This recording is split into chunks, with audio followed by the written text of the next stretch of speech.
નમસ્કાર.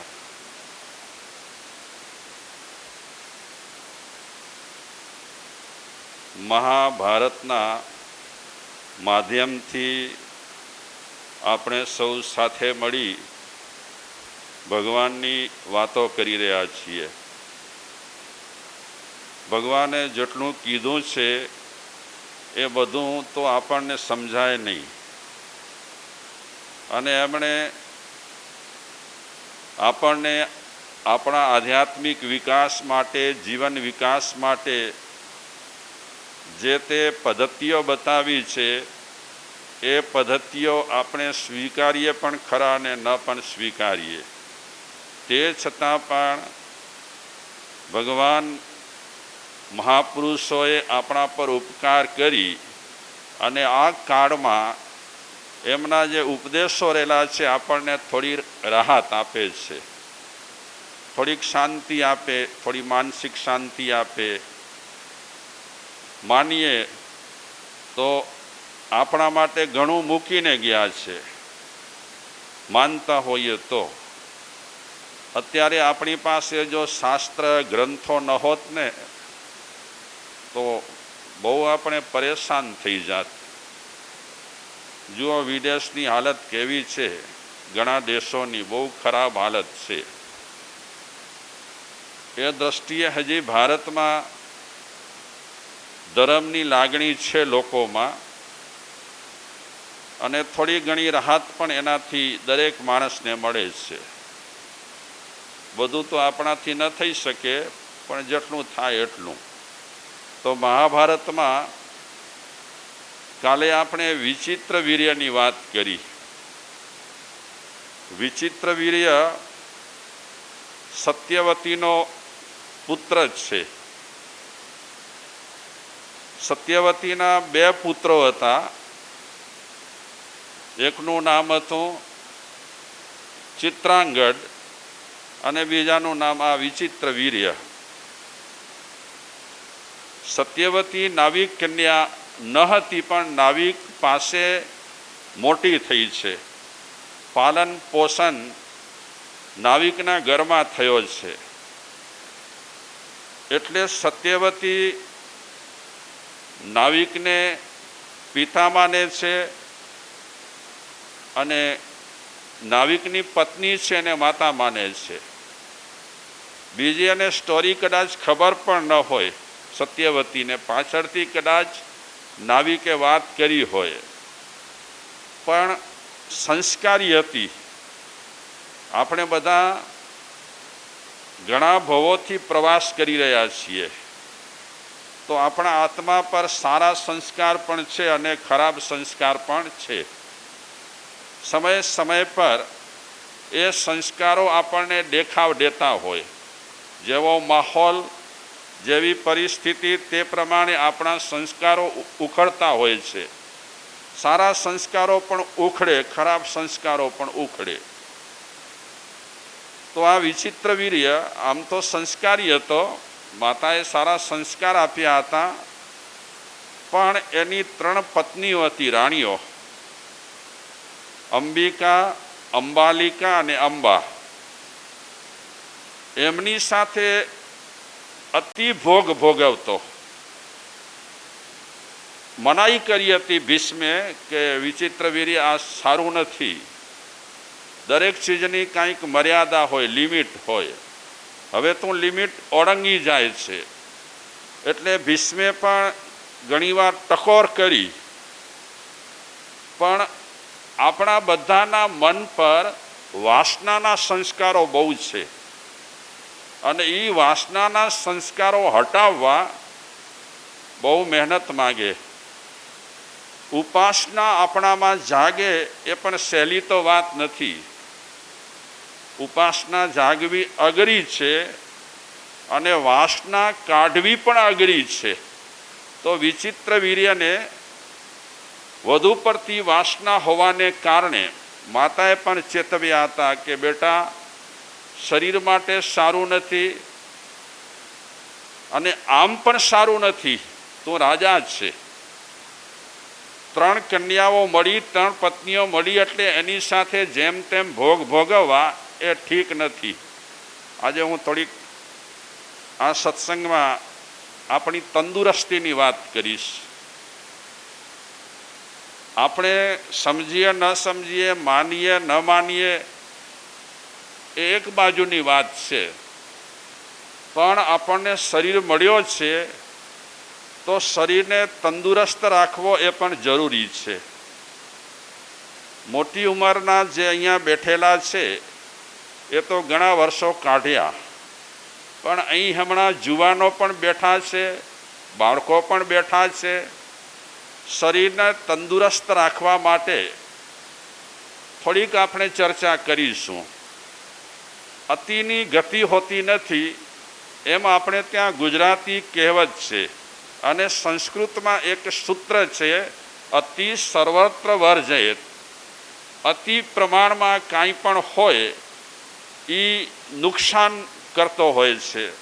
તો શરીરને તંદુરસ્ત રાખવા માટે બહુ જરૂરી છે. તમે માની લો ગાડી લીધી હોય, સરસ મજાની કાર લીધી હોય, સારી કિંમત ચૂકવીને તમે કાર લીધી હોય, પછી તમે એ કારમાં ડીઝલ કે પેટ્રોલને બદલે ભલતી ચીજો નાખો તો એ તમારી કાર ગમે તેટલી મોંઘી દાટ હોય નુકસાની પહોંચે. આટલું સમજવા જેવું છે કે ગાડી જેવી ગાડી હોય એને પણ અમુક ચીજો નુકસાન કરતા છે. એ રીતે આપણો શરીર પણ એક ગાડી છે. જે તે આપણે ઓર્યા કરીએ, જે તે ખાધે રાખ્યા કરીએ, જે તે આપણે પીધે રાખ્યા કરીએ, તો આ કારમાં ભલતી ચીજો પડે ને, પહેલાં તો શરીર સ્વીકારે નહીં, ના પાડે કે આ ચીજ મારા કામની નથી. દરિયો છે એ મરદાનો ક્યારે પણ સંગ્રહ ન કરે. નિયમ છે દરિયાનો કે એકવાર એ દરિયો મરેલા માણસને કે મરેલા જીવને કિનારા પર લઈ આવે, ફેંકી દે ત્યાં. એ રીતે આપણો શરીર પણ એવો જ છે કે અમુક ચીજો આપણે લઈએ ખરા, લોકોને જોઈને લેવાનું મન થાય, અગર તો ગમે તે કારણે આપણે લેવાની શરૂઆત કરીએ એટલે માની ખાવી તો જરૂરી છે. એ શરીર ના નહીં પાડે, કારણ કે એ શરીરનો ખોરાક છે, એ શરીરનો પેટ્રોલ છે, એ શરીરનો ડીઝલ છે. તમે પાણી પીશો ચોખ્ખું તો પણ શરીર ના નહીં પાડે, એ સ્વીકારી લેશે. એવી ઘણી ખાવાની ચીજો છે જે શરીર આપણો સ્વીકારી લે, પણ કેટલીક એવી ચીજો રહેલી છે કે આપણો શરીર સ્વીકારે નહીં. તરત જ કાંઈ પ્રત્યાઘાત આપે, તરત જ કાંઈક રિએક્શન થાય આપણને. આપણે સભાન હોઈએ તો આપણને ખબર પડે, અને સભાન ન હોઈએ તો ઘણી વખત શરીરમાં રિએક્શન આવ્યા પછી આપણે દરકાર ન કરીએ, કાંઈ નહીં જતું કરીએ. તો સર્વપ્રથમ આપણે વાત કરીશું કે પહેલો નિયમ, પહેલી વાત, પહેલો મુદ્દો. સાંભળજો, તમારે કરવું ન કરવું તમારા સંજોગ અને તમારી પરિસ્થિતિ. પહેલો મુદ્દો છે જમવાનો સમય ફિક્સ કરો. જમવાનો સમય ફિક્સ કરો. સમજાય છે ને? આ પહેલો મુદ્દો. આજે તમે 12-1 વાગે જમો, પછી વળી 4-5 વાગે જમો, રાત્રે તમે 10 વાગે જમો, રાત્રે તમે 9 વાગે જમો, રાત્રે ક્યારેક 11 વાગે જમો. એ ટાઈમ ફિક્સ નથી. આ પણ અનિયમિતતાની અસર પણ શરીર પર થાય.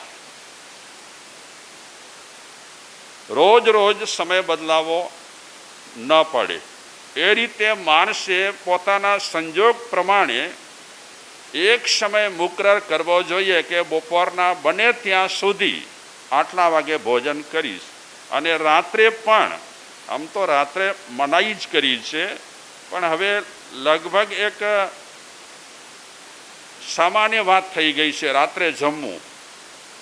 નહીં તો પુરાણોમાં પણ ના પાડી છે, શાસ્ત્રોમાં પણ ના પાડી છે કે રાત્રે તમે ભોજન ન લેતા. તે છતાં અત્યારે જનરલી રાત્રે ખાવાનું કોમન થઈ ગયું છે. શાસ્ત્રોમાં તો ત્યાં સુધી કહે છે કે રાત્રે પાણી નહીં પીવાય. એ રાત્રે પાણી છે એ લોહી સમાન છે, અને રાત્રે ખાવું એ માંસ સમાન છે એમ કીધું છે. બહુ સારી સારી વાતો કરી છે. આપણી એક વ્યવસ્થા તૂટી ગઈ છે ખાવા પીવાની, બહુ વ્યવસ્થા તૂટી ગઈ છે. આપણા શરીરમાં એક કમળ છે, આપણા શરીરમાં કમળ છે. એ દિવસે ખીલે, રાત્રે ચીમડાઈ જાય. તો જ્યારે દિવસે ખીલતો હોય ત્યારે તમે આહાર ગ્રહણ કરો તો વાંધો નહીં, પણ રાત્રે એ આપણો કમળ બીડાય, અને બીડાયા પછી આપણે એના પર ખોરાક નાખીએ તો એ નડે. એમ કહેવાય છે કે પચે નહીં, નડે, સડે ને કનડે. નડ્યો ખાઈ લઈએ, પેટમાં ચાલ્યું જાય,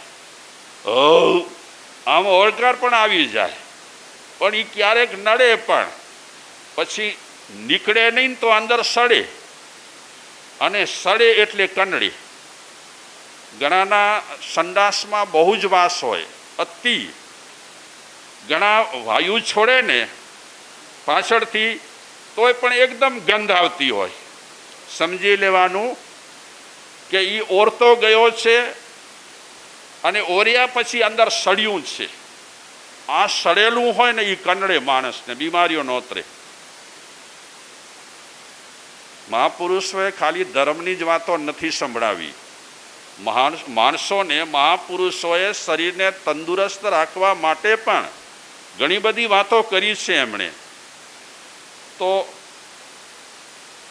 સડે અંદર ખોરાક, પછી આપણો પેટ બગડે, બહુ બગડે. ક્યારે બગડે છે આપણો પેટ? અનિયમિતતા રહેલી છે, બિલકુલ અનિયમિતતા. પચે ન પચે, અને રસ્તામાં વડાપાઉં કે દાબેલી કે પાણીપુરી કે કાંઈ દેખાય તો વળી બેનપણી કહે કે હાલો જરાક ઠપકારી દઈએ. હમણાં જમીને નીકળ્યા છો ને હવે ઠપકારશો હમણાં કે હા એ પાણીપુરીનું પાણી સારું છે, ખાધું હોય ને પચી જાય.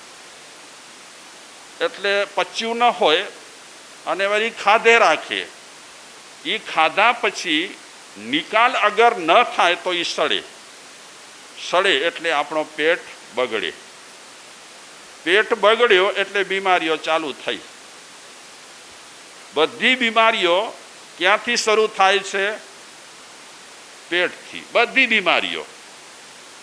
અમે પણ ઘણી વખત ખાવામાં અનિયમિત હોઈએ. સાધુનું જીવન કરવું ને ત્યારે અમે ભિક્ષા લેવા માટે જતા. એકના ઘરનું થોડું લઈએ, બીજાના ઘરનું થોડું લઈએ, ત્રીજાના ઘરનું થોડું લઈએ. દરેકના મસાલા અલગ, દરેકના તેલ અલગ, દરેકના ઘી અલગ. આ બધું અમે ભેળસેળ કરીએ અને પછી બીમારીને નોતરીએ. અને હવે તો બધી ચીજોમાં ભેળસેળ છે, એ તો રીતસર દેખાય છે. સરસવનો તેલ એક શુદ્ધ મળે, રાઈનો, અને એક તેલ સાવ ભેળસેળ વાળો મળે, અને ગંધ એવી ખરાબ આવે. માણસો તો પૈસા માટે આજે શું નથી કરતા એ સવાલ છે. તો આપણે મૂળભૂતા પર આવી જઈએ. જમવાનો સમય ફિક્સ કરો. તમે સાંભળી લેજો, કરવું ન કરવું, કરો ન કરો. અગર તમને તંદુરસ્તી જોઈતી હોય તો આવું કાંઈ કરવા જેવું છે. અને તંદુરસ્તી માટે તમે બેદરકાર હો તો આ ડૉક્ટર પટેલ સાહેબ છે, રોજ રોજ ધક્કા ખાઓ, ઇન્જેક્શન ગોળીઓ ચાલુ કરો. અમે સાધુ સંતો બીમાર પડીએ છીએ ને એનું એક કારણ છે ખોરાક. બધા ઘરોમાંથી લેવાનું. કોની ભાવના કેવી હોય, કોની ભાવના, બધાની કાંઈ ઊંચી ભાવના ન હોય. ક્યારેક ક્યારેક તો એવા ઘરમાં અમે દાખલ થઈ જઈએ કે બરે બરે ને માન ટળે. પછી એવી રસોઈ અમે ખાઈએ, એવો ભોજન અમે ખાઈએ તો એની અસર પણ ન થાય. તમે ભક્તિભાવથી અમે રોટલો આપો ને, એ ભક્તિભાવવાળો રોટલો સારો. ભક્તિભાવ વગરના તમે સારા ભોજન આપો એ સારા નહીં. એટલે અમે ઘરે ઘરે જઈએ, કોઈની ભાવના સારી હોય, કોઈની ભાવના સારી ન હોય, કોકને એમ લાગે કે આવ્યા છે તો નાખવું પડશે, એવું પણ કરે. બધા કંઈ સરખા ન હોય ને. અમે આમ સાધુ સંતો છીએ, સમય અમારો ફિક્સ હોય. સૂર્યાસ્ત થાય એનાથી પહેલાં 1 કલાક આગળ ટ્રાય કરીને અમારું ખાવાનું બંધ થઈ જાય, પાણી પણ નહીં. અને સૂર્યોદય થાય પછી ઘણા નવકારસી કરતા હોય, એ સૂર્યોદય પછી 1 કલાક રહી કરી અને નાસ્તો કરે. કારણ કે તેટલા સમયમાં આપણા શરીરમાં જે કમળ છે એ વિકસિત થઈ જાય. એટલે આમ તો આ ધર્મ છે ને, કોઈનો પણ સાયન્સ આધારિત ધર્મ રહેલો છે. સાયન્સ આધારિત બધી વાતો રહેલી છે. આપણે સીધી વાત ન માનીએ એટલે વચ્ચે મહાદેવજીને રાખ્યા, વચ્ચે ભગવાન શ્રી કૃષ્ણને રાખ્યા, વચ્ચે ભગવાન શ્રી રામને રાખ્યા, ભગવાન શ્રી મહાવીરને રાખ્યા કે મહાવીરે આમ કીધું છે, શ્રી કૃષ્ણે આમ કીધું છે. એટલે માણસ છે ને ભગવાનની વાત થોડી ઘણી પણ માને.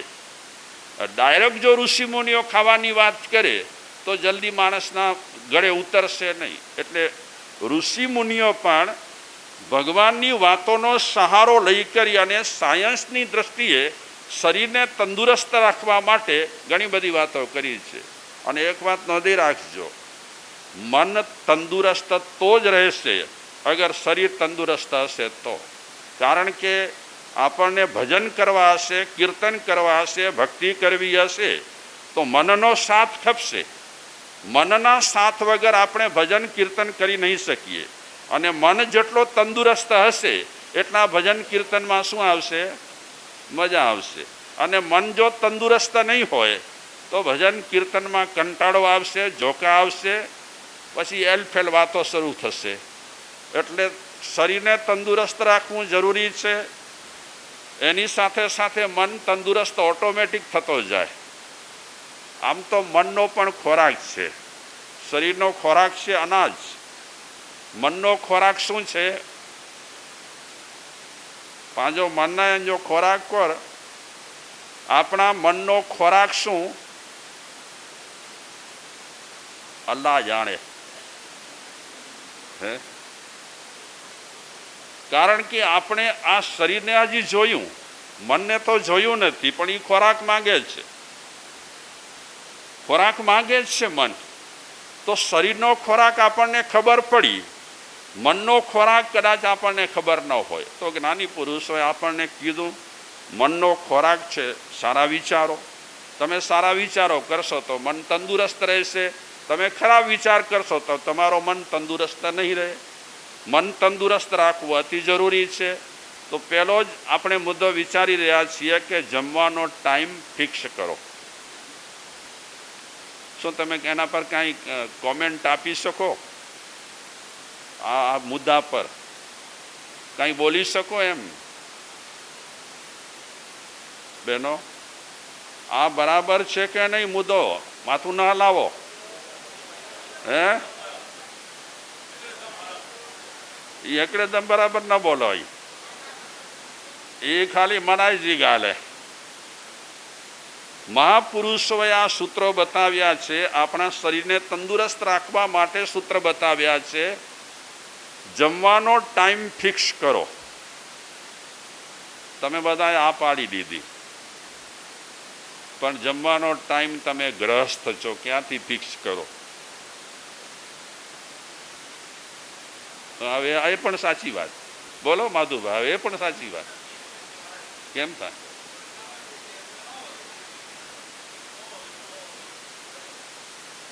પછી ને રે એના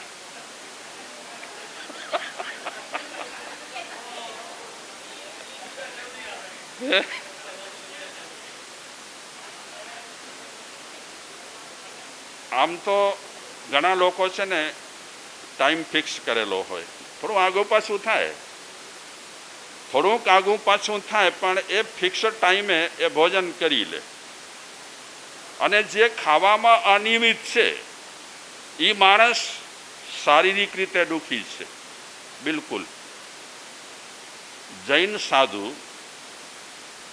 ખાવામાં અને ટાઈમમાં ફિક્સ પ્રાય કરીને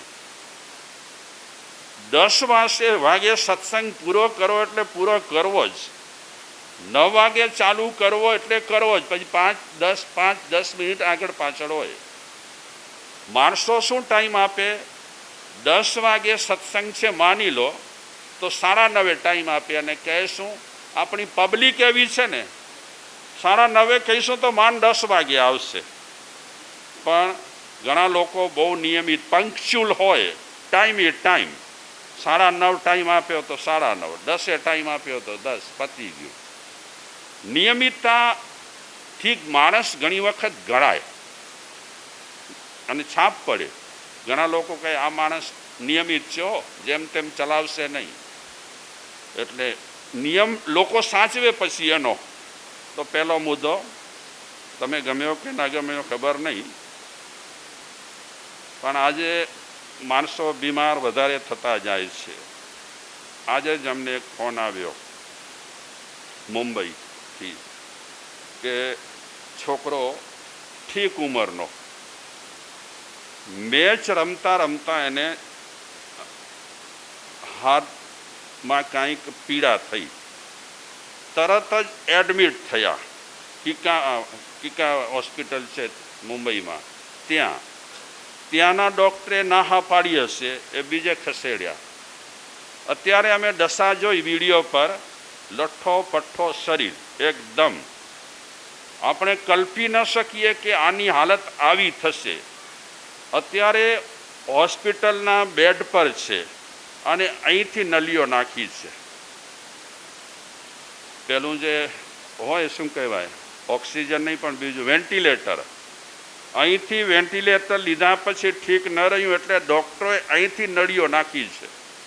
અને અત્યારે એ ભાઈ આમ તડફડી રહ્યો છે, આવું શરીર મજબૂત અને તરફડી રહ્યો છે, વાચા બંધ થઈ ગઈ છે, ખાલી શરીર એનો ખેંચાય છે અને ઉછળે છે. એટલે કોઈ અભિમાન કરવા જેવું નથી કે હું જુવાન છું મને વાંધો નહીં આવે. આજના કાળમાં તો ક્યારે વાંધો આવી જશે પછી સાંધો દેવાશે નહીં, એવો વાંધો આવશે. હવે આપણે કહી ન શકીએ એમના શરીરને જોઈને, પણ પરિસ્થિતિ કટોકટી ભરી છે. ચાલીએ આપણે વાત બીજો મુદ્દો કરીએ. ઓવર ઇટિંગ ન કરો, બીજો મુદ્દો છે. ઓવર ઇટિંગ એટલે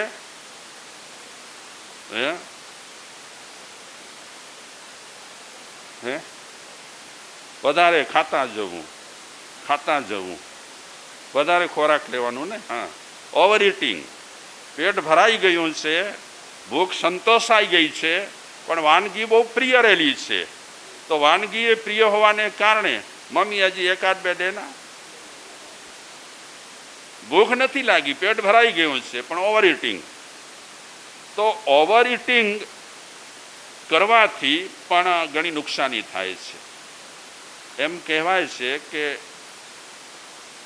થોડી ભૂખ રાખો તમે, જેટલી ભૂખ લાગી હોય એનાથી થોડુંક ઓછું ખાઓ, કારણ કે થોડો ભાગ તમારે પાણી માટે રાખવો પડશે. અગર તમે એકદમ ઠાંસી ભરશો, પાણી માટે જગ્યા નહીં રહે, અને પાણી માટે જગ્યા નહીં રહે તો જરા તકલીફ થઈ શકે. જોકે તમે તો એકદમ પરિશ્રમવાળા છો એટલે તમને આ નિયમો ખાસ કરી નડવાના તો નથી જ, પણ હવે વાત ચાલુ કરી છે એટલે કહીશ. મહેનતુ છો તમે બધાએ, પણ મહેનતુ ગમે તેટલા હો, પહેલાં જેવા તો તમે જ નથી મહેનતુ. પહેલાં જે ખેડૂતો હતા પરિશ્રમવાળા, એ આજે તો મને નથી લાગતું કે તમે એટલા પરિશ્રમ કરતા હો. કરો કે ન કરો, છતાં આ વાત પણ ખ્યાલ કરવા જેવી છે વધુ પડતો ખોરાક આપણે એમ કે જમણવાર માટે ક્યાં ગયા છીએ સમારંભમાં અને જમવાની આઈટમો ઘણી છે તો ચાલો ઠોકે રાખીએ, એક બાજુથી વેસોડતા જઈએ. એ કદાચ પોતાના પેટ તરફ ધ્યાન નહીં દે અને વાનગીઓ તરફ જો ધ્યાન દેશે તો એના માટે જરા કામ ચિત્ર વિચિત્ર પણ થઈ જાય હો. એક રાજાની વાત આવે છે કે રાજા ખાવાનો રસિયો બહુ હતો. કેટલાય પ્રદેશોમાંથી રસોઈયાઓને બોલાવેલા હતા અને નવી નવી રસોઈ કરાવે, પછી ખાય, પછી વૈદ પાસેથી ઉલટીની દવા લીધેલી, ખાઈ લે બરાબર, પછી ઉલટી કરે અને પછી નવી જે વાનગી તૈયાર થઈ હોય તે ખાય.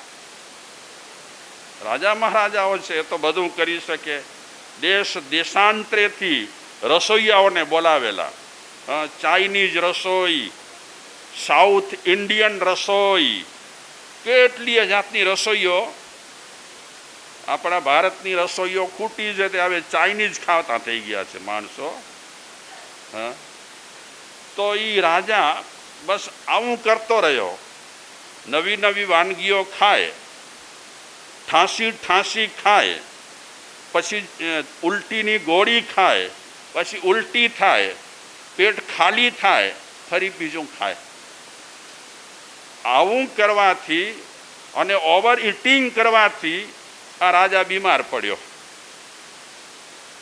બહુ થોડા વર્ષોમાં એ રાજાએ પોતાની જીવનની ચાદર વીંટી લીધી, ખલાસ થઈ ગયો. જે ખોરાક આપણને સપોર્ટ કરે એ જ ખોરાક આપણને મારી પણ શકે છે. તમને એક વાત તો ખબર હશે, હાસ્ય કલાકારો કહેતા હોય છે કે ક્યાંક જમણવાર હતું અને બે ભૂદેવ જમવા માટે ગયા. બ્રાહ્મણ ભટ્ટ ને લડુ ચટ, એક કહેવત પડી છે ગુજરાતીમાં. તો એ જમવા માટે ગયા બે જણ અને ભાવતી વાનગી હતી જમણવારમાં, એટલે ઠાંસી ઠાંસી ઠાંસી ખાધું. જાણે કે ઘણા લોકો છે ને, ઘણા લોકો ખાવા માટે જીવતા હોય અને ઘણા લોકો જીવવા માટે ખાતા હોય. ખાવા માટે જીવે, જાણે જિંદગી ખાવા માટે જ મળી છે ને એ રીતે. પણ આપણે શા માટે ખાઈએ છીએ? કારણ કે અન્નવય પ્રાણા, આપણા પ્રાણ છે અન્નને આધારે છે. અનાજ ન ખાઈએ તો આપણા પ્રાણ ટકે નહીં. તો શેની વાત કરતો હતો? આ બ્રાહ્મણોની. તો બહુ ખાધું, બહુ ખાધું, અને અતિ આપણે ખાઈએ ને પછી ઉઠવું મુશ્કેલ પડી જાય હો. પછી શ્યામદાનજી કહે મહેન્દ્રસિંહજીને કે જરા પકડતો બાવડા, ઉઠાતું નથી. એટલે ગુરુના બાવડા ચેલો પકડે અને ઉઠાડે. આ બંને બ્રાહ્મણો જેમ તેમ કરીને ઊભા થયા ભાણા પરથી, પછી આગળ ચાલતા થયા. એટલે એક બ્રાહ્મણ બીજા બ્રાહ્મણને કહે છે, જરા જોતો ખરો ચંપલ પહેરી છે નથી પહેરી. તો બીજાએ કીધું કે એટલું જો જોઈ શકે તો બે લાડુ વધારે ન ખાત. જેવી તારી હાલત છે તેવી મારી હાલત છે. એ બિચારા એવું ખાધું હશે, ઓવર ઇટિંગ. ઘણા એવા દાખલા છે, જોબ પણ છે. આપણે ખાલી મુદ્દા કહીને આગળ નીકળીશું. કયો મુદ્દો છે બીજો? Over eating.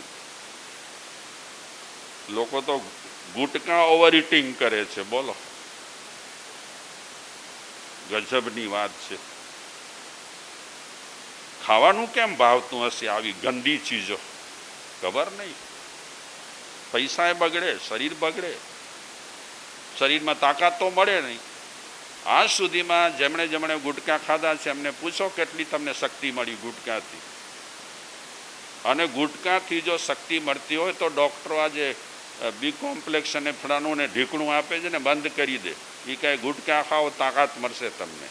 હા, અને જાહેરાતો બહુ સારી આવે છે ગુટકાની. કેવી આવે છે? એવા હમણાં એક વાત થઈ હો, અમુક અભિનેતાઓ જે ટીવી પર આવી કરી અને શરાબ વગેરેની જાહેરાત કરે છે ને, એમના પર તવાઈ આવી છે. 2 દિવસ પહેલાં જ પેપરમાં આવ્યું હતું કે આ ઠીક નથી કરતા અભિનેતાઓ. ગુટકાનો પેકેટ રાખી કરી અને જે જાહેરાતમાં એડવર્ટાઇઝમાં કરે છે, જે તે મોડલિંગ, એ બરાબર નથી. કારણ કે એની અસર નાના બાળકો પર પડે છે. દારૂની બોટલ બતાવે, ગુટકાનો પેકેટ બતાવે, અને આ તો તમે ખાધા છે એટલે તમને ખબર હશે, કેસરયુક્ત ગુટકા. બોલો, નસીબદાર હોય એને મળ્યા કેસરયુક્ત ગુટકા. પણ આ બધી ચીજો ઓવર ઇટિંગ છે. આજે નહીં તો કાલે શરીરને ચોક્કસ નુકસાની કરે છે. આપણે તો ઈચ્છીએ કે કોઈ બીમાર ન પડે, દરેક વ્યક્તિ તંદુરસ્ત રહે. ત્રીજી વાત, જમો ત્યારે જમો. જમો ત્યારે જમો મતલબ જ્યારે તમે જમવા માટે બેઠા હો ત્યારે જમો. છોડો ટીવીને, છોડો તમારા મોબાઈલને, ફેરવ્યા કરો હાથમાં. છોડો બીજી વાતોને, મીટિંગ પણ ન ખપે એમ વિચારકો કહે છે. ઓ ડિનરને રાખે ને, શું કહેવાય, બધાને આમંત્રણ આપે, હા, પછી ટેબલ પર બધી ચર્ચા થાય. પણ વિચારકો કહે છે કે તમને શરીર તંદુરસ્ત રાખવો હોય તો જમવા ટાઈમે તમે જમો, ભગવાનનું નામ લો, પરમાત્માનું સ્મરણ કરી, ખેડૂતનો ઉપકાર માનો, રસોઈ બનાવનારનો ઉપકાર માનો, અને ખાવામાં ધ્યાન દો. મીટિંગ નહીં ત્યારે, ઘરની કોઈ ચર્ચા નહીં ત્યારે, કોઈ ધંધાની ડિસ્કસ નહીં. જમવા ટાઈમે જમો, ટેસ્ટી જમો, લહેજત સાથે જમો. હવે એક બાજુ તમે મોબાઈલ જોતા હો, ક્યાં અબજોના ધંધા છે તમારા, હા, અબજોના ધંધાવાળા પણ ઘણી વખત મોબાઈલ સાઈડમાં રાખે છે. મેં વચ્ચે બેંગ્લોરના અમારા પ્રમુખ સાહેબની વાત કરી હતી કે એ જ્યારે બહાર નીકળે ત્યારે એમની પાસે મોબાઈલ પેલો ડબલો હોય. ખાલી ઓફિસમાં જાય ત્યારે કોમ્પ્યુટર, મોટો મોબાઈલ તો બિલકુલ નહીં. અને વર્લ્ડમાં સોનાનું સપ્લાય કરે. ધંધો આટલો મોટો પણ મોબાઈલ સાદો. અને આજે તો આ વિશ્વાસ એવી પણ કહે કે મને એપલ ખપે. બોલો, અને વળી બાના નીકળે કે સ્કૂલમાં હમણાં જરૂર પડે છે ને, પછી એ સ્કૂલના નામે ખેતર ખેડ્યા કરે. જમવા ટાઈમે જમો, આ બધા માટે છે. જમવા ટાઈમે જમવાનું, ત્યારે કજિયો નહીં, કંકાસ નહીં, વિવાદો નહીં, ઘરની વાતો નહીં. પરમાત્માની કૃપાથી મને ભોજન મળ્યું છે, એ ભોજન પરમાત્માની પ્રસાદી સમજી કરી અને ખાવાનું. પ્રેમથી જમો, સુંદર વાતાવરણ રાખી કરીને જમો, તો એ જમવામાં લહેજત આવશે. જમવા ટાઈમે શું કરવાનું? જમવાનું ટેસ્ટથી. લહેજત લો એની પણ. કામની ચર્ચા, મિટિંગો, આ લંચ અને ડિનરને જે ગોઠવે છે અને પછી મિટિંગો કરે છે, પણ ઘણા વિચારકો કહે છે કે શરીરને તંદુરસ્ત રાખવા માટે આ બધી તમે છોડી દો ચર્ચાઓ. ખોટી ચર્ચાઓ બંધ કરી અને તમે ફક્ત જમવા ટાઈમે શું કરો? જમો. આપણા સૌના માટે મહત્વનું કામ હોય તો ભોજન છે કે નહીં? ભોજન આપણા સૌના માટે મહત્વનું છે. કેમ બોલતા નથી? હા કે ના?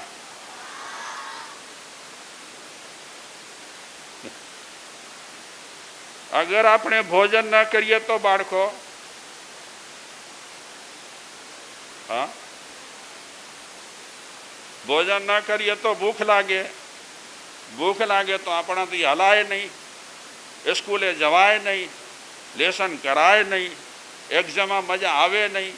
એટલે ભોજન તો આપણા સૌના માટે બહુ જ અગત્યની ક્રિયા છે.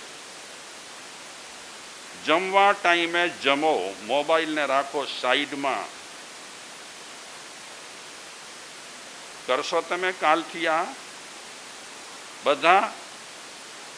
જમવા ટાઈમે ઘરની ખટપટની પણ ચર્ચા નહીં કરવાની. પ્રેમથી જમાડો, પ્રેમથી જમો. તમને 4 દિવસમાં ખબર પડશે કે આવી રીતે ભોજન કરવાથી મારી માનસિક સ્થિતિ શું છે, ખબર પડશે તમને પોતાને. આપણે વધારે તપ કરી શકવાના નથી આ કાળમાં, અને એમાંય જૈનોના તપ કરવા તો ખાંડાના ખેલ છે બાપા. આ એક દિવસ ઉપવાસ કર્યો, કાલે કર્યો ને, આજે બીજો છે ને, લોડકી પડી. હા, આ એક ઉપવાસ કરવો એટલે ખાંડાના ખેલ, દિવસે તારા દેખાય. અને આમે તપસ્યા હવે બહુ થઈ શકતી નથી કોઈનાથી પણ. હા, સામાન્ય થોડી થોડી થાય. અને આજે અમે પણ તપસ્યા માટે દબાણ નથી કરતા. નહીં તો અહીં તમને બધાને કહીએ કે ચલો એકાંસના ચાલુ કરો 15 દિવસ માટે, પણ નહીં. તમે સત્સંગ કરવા આવો, બેસો જરાવાર, મોજ કરો, ઘરે જાઓ, બસ. બાકી કહીશું તમને પર્યુષણમાં કરી શકશો તો કરવાના. શું આ માધુભાઈ 2005માં એક ઉપવાસ કર્યો હતો, આજની તારીખે યાદ કરે છે કે હાડે જીબો નચો જા. પણ એક વખત અખતરો કરજો ફરીને ભલા. પછી ક્યાં આપણને મોટી ગવર્મેન્ટની ઓફિસમાં જવું છે, થાય તો કરવાનું, પછી સાંજે પચખાણ લેવાના, પ્રતિજ્ઞા લેવાની. ચાલીએ આપણે આગળ વાત કરીએ. જમવા ટાઈમે શું કરવાનું? જમવાનું. મમ્મી મીઠો ના આવે ને શક્કર ના બરાબર ને, શાંતિથી વાત કરો તો એ તમને મીઠું પણ આપશે, સાકર પણ આપશે. અમારામાં એક મનાઈ છે, ઉપરથી મીઠું ન લેવાય, નિષેધ કરેલ છે. જે આવ્યું જેમાં નભાવી લો. કેટલા મુદ્દા થયા? 3 થયા. ચોથો મુદ્દો છે, જમતા પહેલા મનને શાંત કરી દો. હવે જમાનો એવો આવ્યો છે કે માણસોને તપસ્યાનું કહેવાનું નથી, હવે માણસોને ખાવું કેમ એ કહેવાનું છે. હવે તપસ્યાનો જમાનો નથી, કારણ કે માણસ આજે ખાવાની મુખ્ય ક્રિયાને જેમ તેમ કરી નાખી છે. પછી સારા વિચાર ના આવે, ધર્મ ન ગમે, સત્સંગ ન ગમે, ભજન ન ગમે, એલફેલ પ્રવૃત્તિઓ ચાલુ હોય. કારણ કે ખોરાકનો બધો પરાક્રમ છે. આપણે બોલીએ છીએ જેવો આહાર તેવો ઓરકાર, અને અન્ન તેવો મન. મન તૈયાર થાય છે અન્નથી અને સારા વિચારોથી. તો શું વાત કરીએ આપણે ચોથા મુદ્દામાં?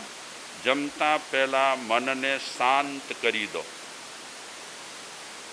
ઝઘડો બગડો ત્યારે નહીં, ત્યારે સંભળાવવાનું પણ નહીં. શું સંભળાવો તમે? તમે નહીં, તમારી વાત કરું છું. જમતી વખતે મનને એકદમ શાંત કરી દો. આપણો શાંત મન હોય ને, જમવાની બહુ મજા આવે. અગત્યની ક્રિયા છે ભોજન, બહુ જ મહત્વની. તમે અત્યારે બિઝનેસ કરો છો, જોબ કરો છો, શેના માટે? હું મહેન્દ્રસિંહજીને પૂછું કે તમે જોબ શેના માટે કરો છો? પૈસા શું ખાશો? હા, પૈસા શેના માટે? તમે જરાક જવાબ ઊંધો બૂંધો આપ્યો. પણ આમ જનરલી લોકો શું કે પેટ માટે કરવું પડે. આખર તો પેટની જ વાત આવીને. ગમે તેવો સાહુકાર માણસ હશે, બિઝનેસ કરતો હશે, એ પણ કહેશે પુષ્કળ પૈસા હોવા છતાં પણ પેટ માટે કરવું પડે. અને હકીકતમાં આપણા જીવનમાં અને આપણા શરીરમાં પેટ મહત્વનું છે. એને સંભાળો, સરખી રીતે સંભાળો. જો અમે જાડા થઈ ગયા છીએ, સારા નહીં. એનું કારણ છે કે અમારું ચાલવાનું ઘટી ગયું.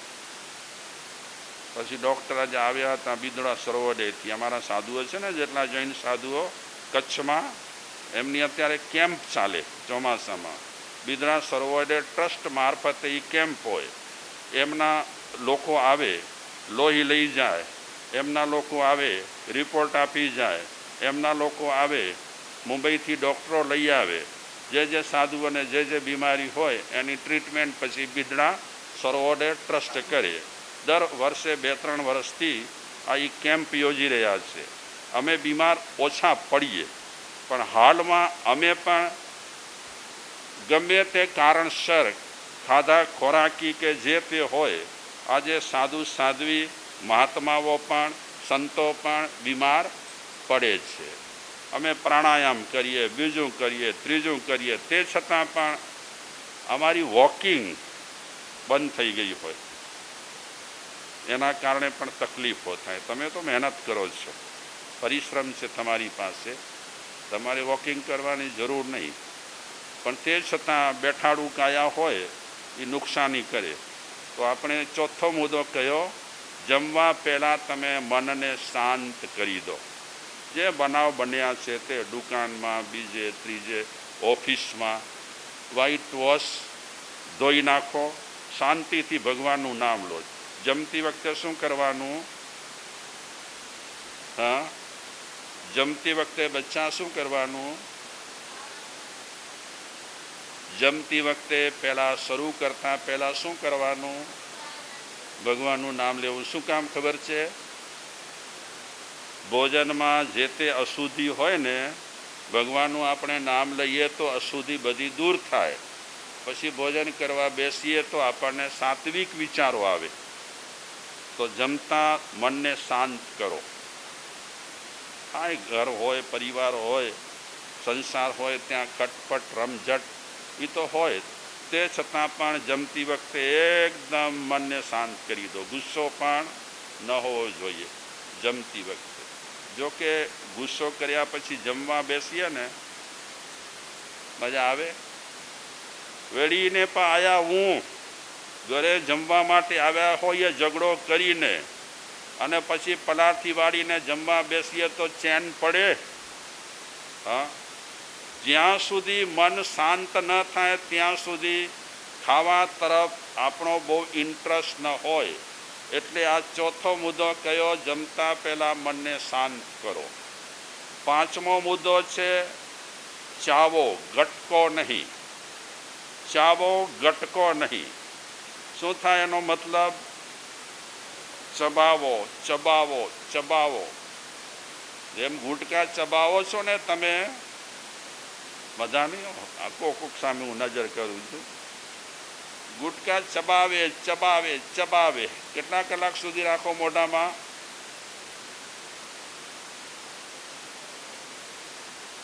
ઓપન એર થિયેટર વાળા મજામાં છો ને બધા? પૂછું ભલે, દેખાતું કાંઈ નથી.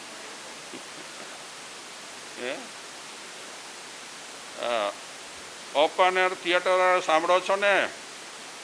હા,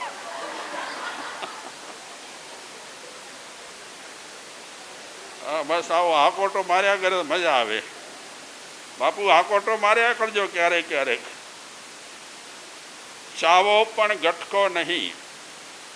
આમ તો એક નિયમ છે ભોજનમાં, 32 વખત ચાવવાનું. થાકી જઈએ 32 વખતમાં. એનું કારણ છે 32 વખત માણસ ચાવતો રહે ને તો અંધાધૂંધી કરી અને જે પેટમાં ખવાતું હોય ઓછું ખવાય, અને એક રસ થઈને પેટમાં ઉતરે. એક હું મહત્વની તમને વાત કરું. આપણી થૂંક છે ને બહુ જ કામની છે, અતિ કામની છે થૂંક. અને થૂંકને અમી કહેવાય. આપણે જ્યારે ભોજન કરીએ ત્યારે ભોજનની સાથે થૂંક ભળવી જ જોઈએ. અગર થૂંક ન ભળે ભોજનની સાથે તો ભોજન પાચન ન થાય, ગડબડ ઊભી થાય પેટમાં. તમે જ્યારે તમાકુ, બીડી, ગુટકા વગેરે ખાતા હો ત્યારે તમે તમારા હાથે થૂંકને શું કરો છો? બગાડો છો. અને એ બગડેલી થૂંક જ્યારે ભોજન સાથે ભળે ને ત્યારે ઘણી વખત શરૂઆતમાં ખબર ના પડે, પણ સમય જતાં ખબર પડે. બહુ થૂંક અગત્યની છે. તમને ખબર હશે કદાચ, સવારના પહોરમાં આપણે બ્રશ કર્યો ન હોય એનાથી પહેલાંની થૂંક આપણને ગળ ઘૂમડ થયો હોય એના પર થોડી લગાડાય ને તો તાત્કાલિક એ દવા છે. કોઈ ટ્રીટમેન્ટ બીજી પછી ભલે કરીએ. અને અમારા વડીલ સાધુઓ કહેતા કે જ્યારે તમે મોઢું સાફ કર્યું ન હોય અને આમ ને આમ સવારના તમે ઉઠ્યા હો ત્યારે થોડીક થૂંક લઈ કરી, અમી લઈ કરી અને આંખમાં આંજી દો. એનાથી પણ તમને ફાયદો થાય એમ વડીલો કહેતા હતા.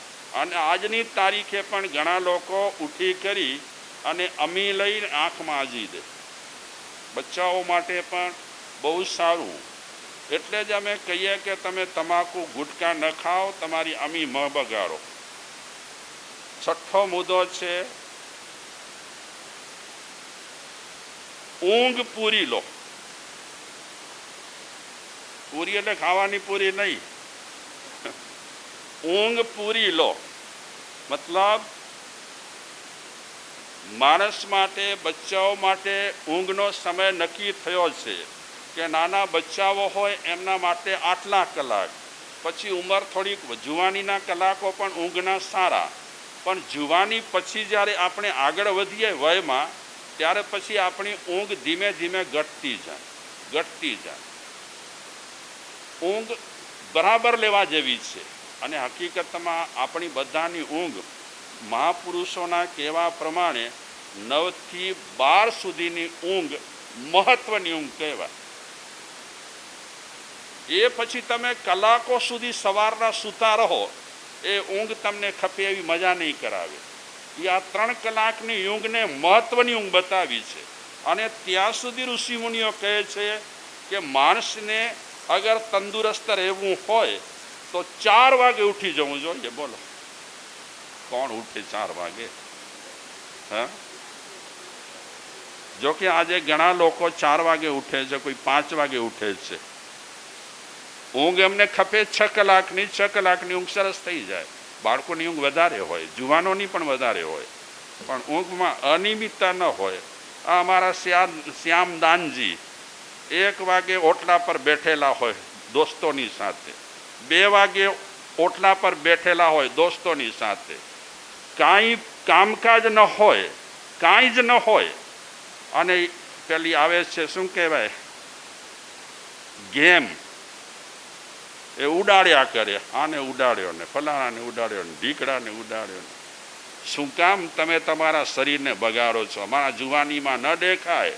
જેમ જેમ મોટા થશો તેમ તેમ ખબર પડશે. અને ત્યારે તમને મનમાં અફસોસ પણ થશે કે આ 1-2 વાગ્યા સુધી જે જાગતા હતા ને એ ઠીક કરતા ન હતા. ઊંઘ લો, સમયસર લો. અરે આપણા કામ પણ શું છે. અમારા એક ભાઈ છે જેમણે સાધર્મિક ભક્તિમાં લાભ લીધો છે. એમના નહીં હોય તો પણ 1000થી ઉપરાંત ટ્રકો છે એમની, મોટી 1000થી ઉપરાંત. તો હું કહેવા એ માગું છું, XYZ આ શ્યામદાનજીનો તો અમસ્તા નામ લઉં છું. એમણે મને કીધું છે કે મારું નામ લેજો, ગમે તે કહેવું હોય ને મારા નામે કહી દેજો. એટલે એમના નામે હું મારી વાતો તરાવું છું. બાકી એમને પણ હું કહીશ કે થોડા પપ્પા તમારી ફરિયાદ કરતા હતા કે મારા બચ્ચાને કહેજો સમયસર સૂઈ જાય. કામ અગત્યનું હોય તો ભલે જાગે, બાકી મિત્રોની સાથે ધૂળ ધમાસામાં તમે 1-2 વગાડો, આખો તમારો જે અંદરનો ચક્ર હોય ને ચેન્જ થઈ જાય. ચાલો ઠીક છે, હવે કંટાળ્યા હશો તમે નહીં? આજે બસ આ ભાઈ લઈ લીધું. મારા મને વિચિત્ર વીર્ય અતિરેક કર્યો તો કેવા પરિણામ આવ્યા ખબર છે? નવજુવાનીમાં બિચારાઓ ગુજરી ગયો. માના અરમાનો બધા તૂટી ગયા. મુદ્દા તો મેં કેટલા કીધા? 6 કીધા. 7મો મુદ્દો છે સૂર્ય નમસ્કાર કરો. સૂર્ય નમસ્કાર થઈ શકે તો કરવાનું. આ તો વાત ખાલી સાંભળવાની છે, અત્યારે કરો ન કરો આગળની વાત છે. સૂર્ય નમસ્કાર કરવાના, 5-15 સૂર્ય નમસ્કાર કરી લો. કરો છો તમે? નહીં? શનિવારે કરો. સરસ. સૂર્યને નમસ્કાર કરવાથી સૂર્ય નાડી અને ધ્યાન કરવાથી ચંદ્ર નાડી એ બંને બેલેન્સમાં રહે. ધ્યાન થોડી વાર કરો. કોનું ધ્યાન? આંખો મીચી નાખવાની જરાવાર માટે. મારી સામે મહાદેવ રહેલા છે એમ ધારવાનું. અગર તમે જેને માનતા હો તે એ સામે છે, આંખો બંધ છે તમારી, કલ્પના કરો તીર્થ ભગવાન કેવા હોય એની કલ્પના કરીને તમે ધ્યાન 5-15 મિનિટ જે તમને મજા આવે કરો. એનાથી ચંદ્ર નાડીનો બેલેન્સ રહેશે અને સૂર્ય નમસ્કાર કરશો તો સૂર્ય નાડીનો બેલેન્સ રહેશે. સૂર્ય નમસ્કાર એ આપણો 7મો મુદ્દો છે. 8મો મુદ્દો છે પ્રાણાયામ કરો. આમને આમ પ્રાણાયામ ન થાય. એના જે નિષ્ણાંત રહેલા હોય એની સલાહ સૂચન હેઠળ પ્રાણાયામ થાય, નહીં તો એકડે જો વ્યો થઈએ. એક દાખલો આપે છે કે એક માણસ ટીવી પર પ્રાણાયામ ચાલુ કર્યું, પગ ઉપાડી કરી અહીંયા લેવાના હોય.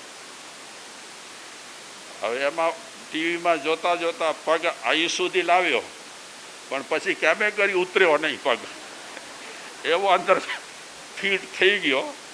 એટલે પ્રાણાયામ નિષ્ણાંત લોકો જ આપણને સલાહ સૂચનથી શીખવી શકે, પણ પ્રાણાયામ હું કહેવા એ માગું છું. હવે જે વયોવૃદ્ધ થઈ ગયા છે એમના માટે આ સવાલ જ નથી. સવાલ કોના માટે છે? જે આ બચ્ચાઓ છે એમના માટે, યા તો યુવાનો છે એમના માટે આ અગત્યની વાત છે. કારણ કે એ તંદુરસ્તી જાળવશે તો એમના માટે ભવિષ્ય માટે સારું છે. 9મો મુદ્દો છે બહાર જાઓ ત્યારે ચાખો, જમો નહીં. બહાર જાઓ ત્યારે ચાખો, જમો નહીં. મતલબ કે તમે કોઈના ભોજન સમારંભમાં ગયા. આજે શહેરમાં તો ભોજન સમારંભો કેવા હોય છે?